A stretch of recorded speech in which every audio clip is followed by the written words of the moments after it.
21 de março de 2008. A estrada que vai da cidade de Tambov em direção a Kotovsk, um Lada modelo 15 seguindo pela rodovia, o único carro por muitos quilômetros em ambas as direções. No interior do carro, dois rapazes jovens com rostos sérios. Dmitry Gerasimov e Dmitry Zaitsev estão cumprindo uma missão importante, dada pelo próprio Kaban Tambovsky, o chefe do crime de Tambov, Alexander Laderin. No porta-malas do carro, espancado até perder a consciência, está deitado o empresário ensanguentado Vladislav Polikarpov. Gerasimov e Zaitsev, por ordem de Laderin, devem tirar a vida dele e se livrar do corpo. Nenhum, nem o outro sabem que Polikarpov já recobrou a consciência e agora está tentando sair do porta-malas e salvar sua vida. Nos anos 90 turbulentos, Tambov era considerada uma das cidades mais criminosas da Rússia e até podia competir pelo título de capital do crime com a própria Moscou ou até mesmo com a bandida São Petersburgo. Os tambovitas agiam em sua cidade natal e em Petersburgo. O tristemente famoso grupo criminoso organizado Tambovskaya era considerado um dos mais influentes na capital do norte e frequentemente aparecia nas crônicas policiais, assim como seu líder, Vladimir Kumarin Barsukov. Assaltos, eliminações encomendadas de pessoas, tráfico de substâncias proibidas, incêndios criminosos. Os Tambovskaya, assim como outras gangues, não tinham escrúpulos para alcançar seus objetivos. Na própria Tambov, no final dos anos 90 e início dos anos 2000, existia um rígido sistema criminoso de clãs. Oleg Betin era novamente o governador na região de Tambov naquela época. No total, ele ocupou esse cargo 4 vezes, e no futuro, mais de 20 de seus assistentes e conhecidos acabarão se tornando réus em vários tipos de processos criminais. Muitos deles conseguirão escapar da responsabilidade. A corrupção generalizada nos órgãos do poder e a relativa fraqueza do Estado permitiam que grupos e clãs criminosos dividissem livremente as áreas de influência, praticamente sem temer nada. Assim, o clã do pop Andrei Popov controlava o mercado central de Tambov e o comércio de alimentos. O clã do Sava Yuri Savenkov controlava a caridade. E o influente clã Kurdsky, liderado por Jamal Shamayan, cuidava do controle do tráfico ilegal de substâncias proibidas. Alexander Ladiokin, conhecido como Kaban, dominava o mercado automotivo e petrolífero de Tambov. O esquema criminoso seguia um padrão pré-estabelecido. No final dos anos 90 e início dos anos 2000 ocorreram falências encomendadas em massa de empresas solventes na região. Com a ajuda dessas falências, a propriedade acabava nas mãos de pessoas ligadas entre si por acordos secretos.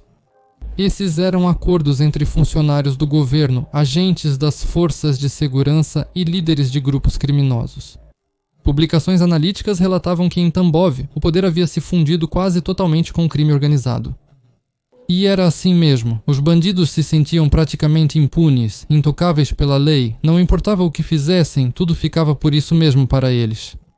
Na sua impunidade e na certeza de que tudo ficaria por isso mesmo, Alexander Laderin tinha plena confiança. A biografia de Alexander Laderin praticamente não existe na internet. Há apenas fragmentos dispersos de informações sobre sua atuação como advogado da Segunda Ordem dos Advogados de Moscou, mas não há informações sobre sua vida pessoal ou família. Sabe-se que Laderin era uma figura peculiar nos círculos criminosos, embora não fosse única. Formado em Direito, no início dos anos 90, ele trabalhou como agente operacional no Departamento de Polícia do Distrito de Outubro, em Tambov, e mais tarde mudou-se para Moscou, onde passou a atuar como advogado. Isso, no entanto, não o impedia de controlar as atividades de seu grupo e manter contatos próximos com as forças de segurança locais. Ex-colegas das forças de segurança garantiam a Ladiokin que ele sempre poderia contar com eles. Ele sabia que podia contar com eles, sabia que dificilmente recusariam qualquer pedido seu. E naquele dia 21 de março de 2008, os amigos de Ladiokin não o decepcionaram. Na noite de 20 para 21 de março, o Café Ryabina em Tambov estava lotado. No salão, além de outros clientes, havia um pequeno grupo. O empresário de 36 anos, Vladislav Polikarpov, estava comemorando seu aniversário. Nada de extravagante, ninguém de fora, apenas pessoas próximas, parceiros de negócios e amigos. A turma se divertiu até quase 4 da manhã. Praticamente todos os convidados e o próprio anfitrião da festa já estavam bêbados nesse horário. Por volta das 4 da manhã, chegou ao café o convidado atrasado Alexandre Laderrin, acompanhado de seguranças, funcionários da empresa Boyard T, além de um dos ex-funcionários da empresa de segurança Sociedade Limitada de Responsabilidade OSB. Ao que tudo indica, Polikarpov e Laderrin, embora não fossem amigos íntimos, se comunicavam com bastante frequência. Laderrin sabia que era aniversário de Polikarpov e decidiu passar lá para cumprimentá-lo. Ele entrou no salão e cumprimentou calorosamente o aniversariante Nika. Este o convidou para a mesa e os dois homens começaram a conversar. Mas, enquanto Laderrin e seu amigo conversavam tranquilamente, do outro lado do salão, a atmosfera praticamente começou a esquentar imediatamente. O segurança de Laderrin, funcionário da Sociedade Limitada de Responsabilidade OSB e amigo de Polikarpov, literalmente começou a conversar em tons elevados quase imediatamente. A razão do conflito é desconhecida, mas logo todo o salão estava olhando na direção dos homens. Um funcionário do café pediu para os envolvidos na discussão se acalmarem antes que virasse uma luta. Mas já era tarde demais, as palavras já não podiam resolver nada. Para o crédito de ambos os homens, eles conseguiram se forçar a sair do café e resolver a situação já na rua. Assim que a porta se fechou atrás dos discutidores, eles se envolveram em uma briga corporal. Câmeras de vigilância a capturaram perto do café. O segurança Laderrin era mais forte e mais robusto, além disso, ele estava sóbrio. Logo, o adversário dele mal conseguia se levantar do chão coberto de neve. Com o barulho, o próprio Laderrin e Polikarpov, que estava em uma fúria alcoólica, saíram para fora. "Levem ele daqui", rugiu ele, apontando para o amigo espancado, enquanto carregavam o outro, ensanguentado e sóbrio de dor, para o carro. Polikarpov virou-se para Laderrin e disse tudo o que pensava sobre seus seguranças e também sobre ele mesmo. Ele não se conteve nas palavras. Ele só queria comemorar o aniversário em boa companhia, apenas sentar com os amigos, beber e conversar. Laderrin e seus companheiros estragaram tudo. É Laderrin o culpado de tudo. Laderrin e seu amigo segurança. Laderrin defendeu seu colega, lembrando que o amigo de Polikarpov estava bêbado, e foi ele quem provocou o conflito primeiro. Se ele foi espancado, a culpa é inteiramente dele. Em algum momento, os amigos se tornaram inimigos mortais. Polikarpov estava bêbado, ele já não pensava no que dizia. Palavrões eram despejados sobre ele como um rio. Laderrin se sentia humilhado. Algum empresário o xingava na frente dos seus próprios homens. Ele veio para parabenizar o camarada pelo aniversário e passar um tempo agradável, mas acabou descobrindo que o camarada não tinha a melhor opinião sobre ele. "Como esse garoto ousa dizer essas coisas na minha cara? Para mim, cabano?"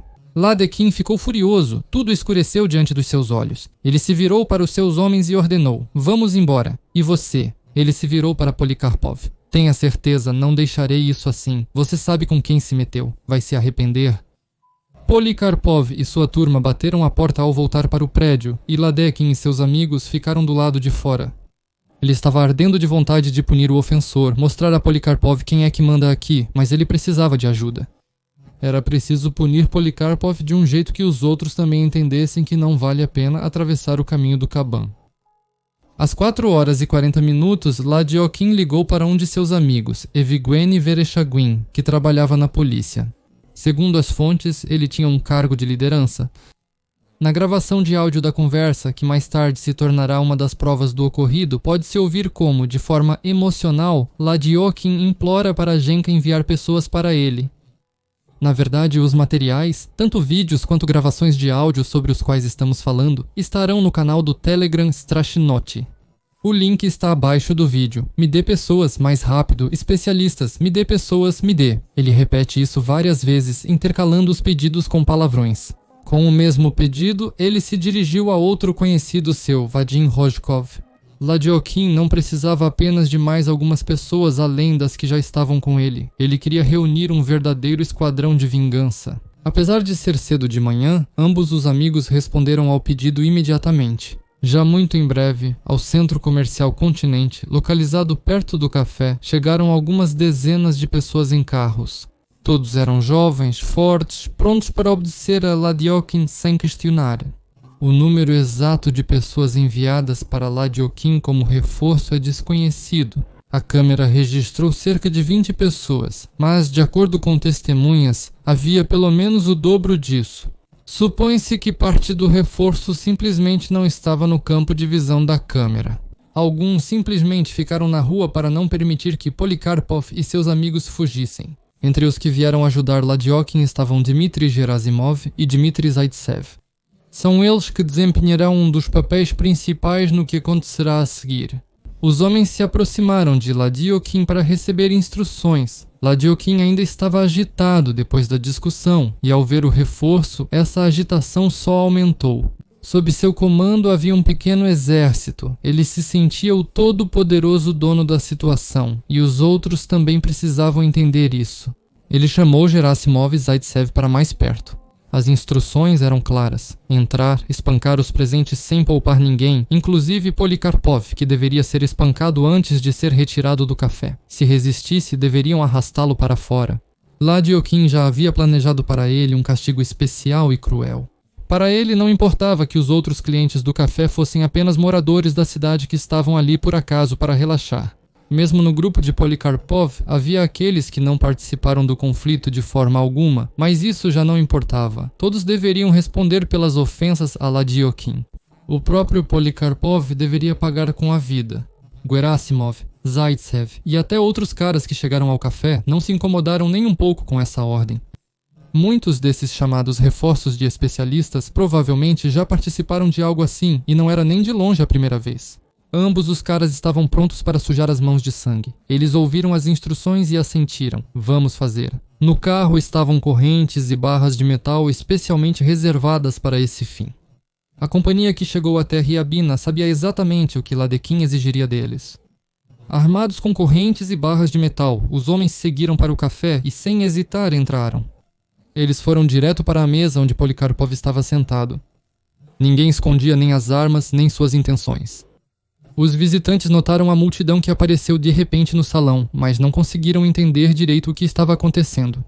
2 dezenas de homens fortes brandiram correntes e varas, e começou um verdadeiro massacre. Batiam em todos sem distinção, na cabeça, no tronco, nos membros. Respingos de sangue voavam para todos os lados, ouviam-se gritos. Gerasimov, Zaitsev e seus ajudantes não poupavam ninguém. Até os funcionários do estabelecimento acabaram apanhando, assim como o administrador, que tentou conter as pessoas que invadiram o prédio e defender as funcionárias. 7 pessoas, como resultado da confusão, sofreram ferimentos graves e tiveram que procurar atendimento hospitalar. Polikarpov foi puxado da mesa, jogado no chão e começaram a espancá-lo com extrema brutalidade. Nenhum dos frequentadores estava armado, e não havia nada com que pudessem se defender dos golpes de bastão e correntes. Polikarpov tentou primeiro proteger os órgãos vitais com as mãos, encolhido no chão, mas logo perdeu a consciência devido à dor intensa. Depois de algum tempo, decidindo que os agressores de Ladiokin haviam aprendido a lição, o grupo deixou o Ryabina. Polikarpov, ensanguentado e cambaleante, foi arrastado para fora do café. Nas imagens das câmeras de segurança, dá para ver o próprio Ladiokin espancando o quase inconsciente Polikarpov e ameaçando-o com uma arma. Naquela altura, o empresário mal conseguia raciocinar de tanta dor, por isso não foi difícil colocá-lo no porta-malas do carro de Ladiokin.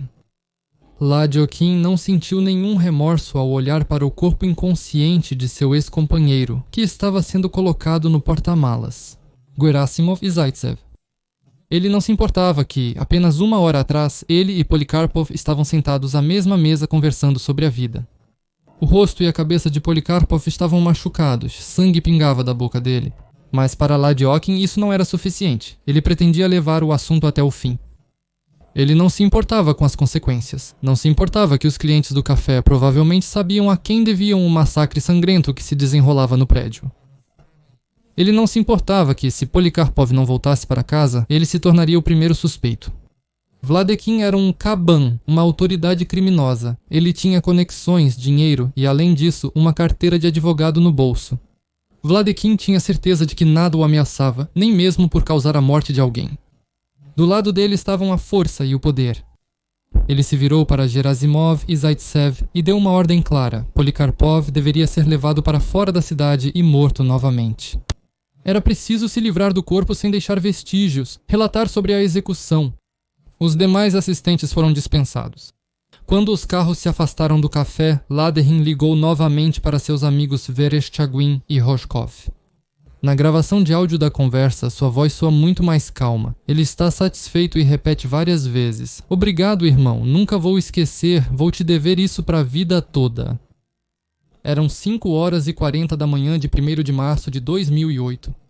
Toda a confusão no Café Ryabina durou apenas 1 hora. O carro com Polikarpov no porta-malas deixou a cidade e seguiu em direção ao vilarejo de Bokina, que fica a menos de 15 quilômetros de Tambov. Os criminosos pretendiam cumprir as ordens de Ladiokin à risca. Eles também não sentiam nenhuma piedade pelo homem que estava deitado no porta-malas. Após um tempo, Polikarpov recobrou a consciência devido à dor e ao balanço. No começo, ele provavelmente não entendeu onde estava e o que estava acontecendo, mas depois sua consciência clareou. Ele certamente imaginou o que iria acontecer a seguir. Ele conhecia bem Vladekin e os métodos criminosos que usava para lidar com os indesejados.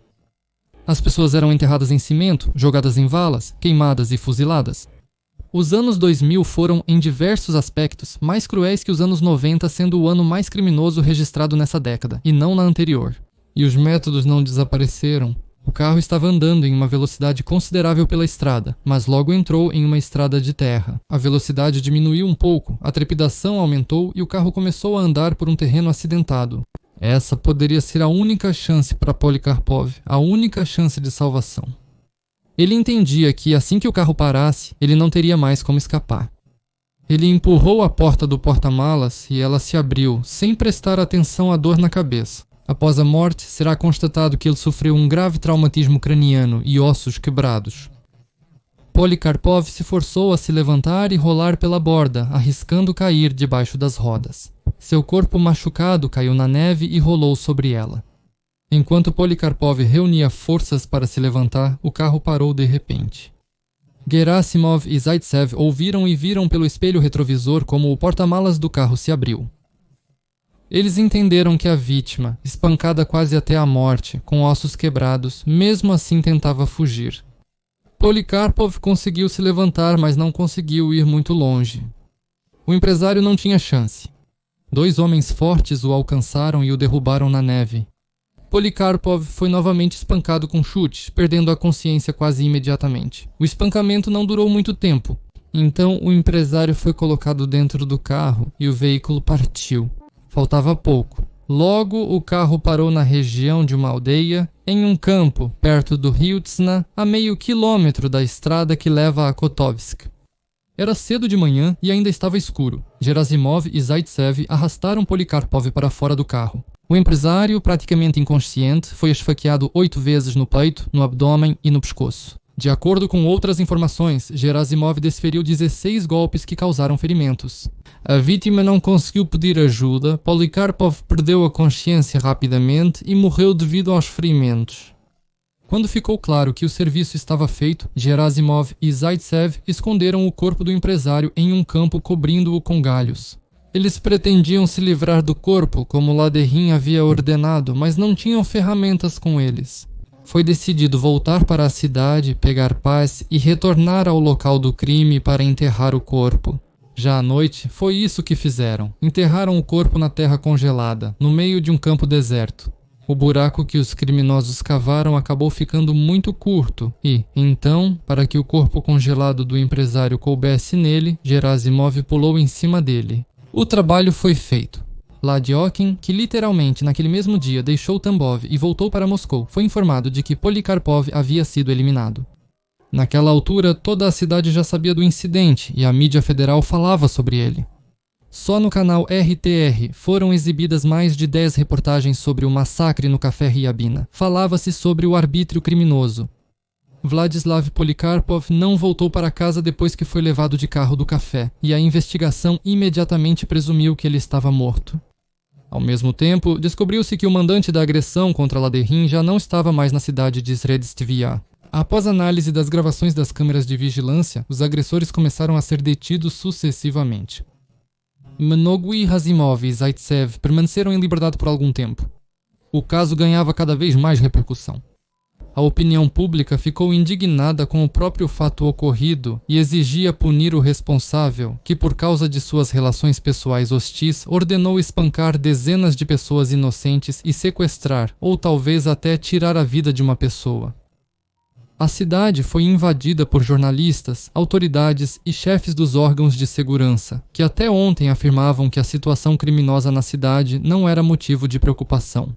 Hoje, de repente, começaram a falar que em Tambov quem manda são os grupos criminosos e que o ataque aos clientes do café Ryabina é um desafio às autoridades e ao poder público. O problema era que as autoridades policiais estavam envolvidas no caso tanto quanto o mandante do crime. Taísia, mãe de Vladislav Polikarpov, demandava encontrar seu filho rapidamente e punir o responsável por seu desaparecimento. Em relação a Alexander Laderin, foi escolhida a revelia a medida preventiva de prisão. No entanto, já desde o primeiro dia ficou claro que não era tão simples assim.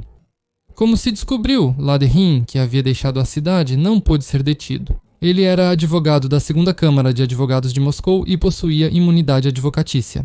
Isso significava que não poderiam ser aplicadas a ele medidas de coerção processual, mesmo quando ele foi acusado de organizar o sequestro de uma pessoa.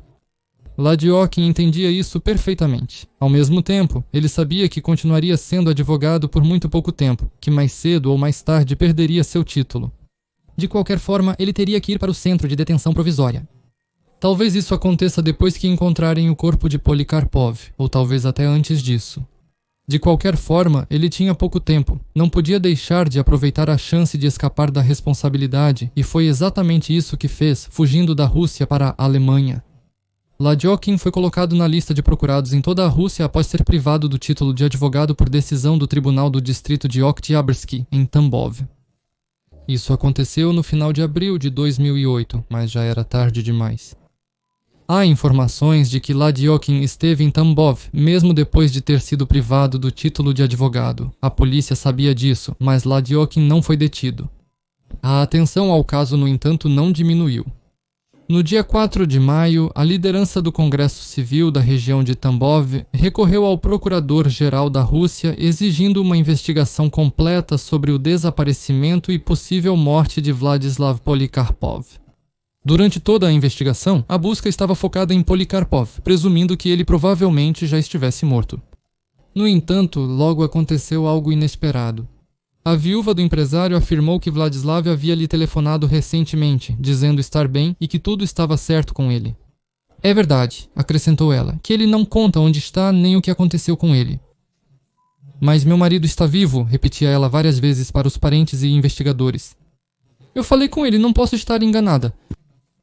No entanto, logo ficou claro que a mulher não havia recebido nenhuma ligação do marido. A viúva Polikarpova foi subornada pelos funcionários da polícia Boris Lewandowski e Yuri Kartunov. Ofereceram dinheiro à mulher em troca de uma mentira sobre o marido dela. O valor exato é desconhecido, mas para Polikarpova foi suficiente. Sabendo com certeza que seu marido já não estava mais vivo, ela concordou em fingir que ele estava falando com ela. Mas isso ainda não era tudo. A investigação revelou que funcionários do Departamento de Polícia de Oktyabrski, onde Ladiokin já trabalhou, teriam destruído acidentalmente fragmentos importantes das gravações das câmaras de vigilância próximas ao café e no salão. As principais provas que permitiriam estabelecer com precisão a cronologia do incidente. Os fragmentos perdidos só puderam ser recuperados mais perto do início do outono, e no meio do outono, o corpo de Vladislav Polikarpov foi finalmente encontrado. Isso aconteceu depois que, em 1º de outubro, Dmitry Gerasimov foi finalmente detido. Ele confessou tudo e contou onde eles tiraram a vida e enterraram o empresário indesejado. Em 8 de outubro, o corpo de Vladislav Polikarpov foi exumado. No verão de 2010, no Tribunal Regional de Tambov, foi proferida a sentença para os executores diretos do crime. Dmitry Gerasimov foi considerado culpado de vandalismo e de tirar a vida de uma pessoa por motivos de vandalismo, sendo condenado a 17 anos de prisão em regime fechado. Dmitry Zaitsev foi considerado culpado de vandalismo, de organizar a privação da vida de uma pessoa, e recebeu 12 anos de prisão. Também diferentes penas, de 3 a 5 anos, foram recebidas por outros participantes da agressão em massa: Alexander Gaidukov, Sergei Shibikov, Andrei Yakovlev, Alexei Averin e outros. Por essa mesma sentença, foram considerados culpados de subornar uma testemunha com o objetivo de dar depoimentos deliberadamente falsos 2 policiais, Boris Lewandowski e Yuri Kartunov, que subornaram a esposa de Polikarpov. No entanto, eles foram isentos de responsabilidade criminal, pois o prazo de prescrição para responsabilização criminal expirou. No entanto, Ladiokin conseguiu se esconder da justiça por bastante tempo. Somente quase 7 anos depois, em meados de dezembro de 2014, os policiais receberam a informação de que ele estava novamente na Rússia, mais especificamente na região de Moscou. Ele foi detido e colocado em um centro de detenção provisória. Imediatamente surgiram informações nas fontes de que ele poderia pegar prisão perpétua, mas essa informação continuou sendo apenas um boato. Já em março de 2015, Alexander Ladiokin, de 57 anos, foi libertado da prisão preventiva e, segundo algumas fontes, o processo criminal contra ele foi encerrado. Ele visitava Tambov frequentemente depois disso. Seu futuro é incerto. A viúva de Vladislav Polikarpov se casou novamente pouco tempo após a morte do marido.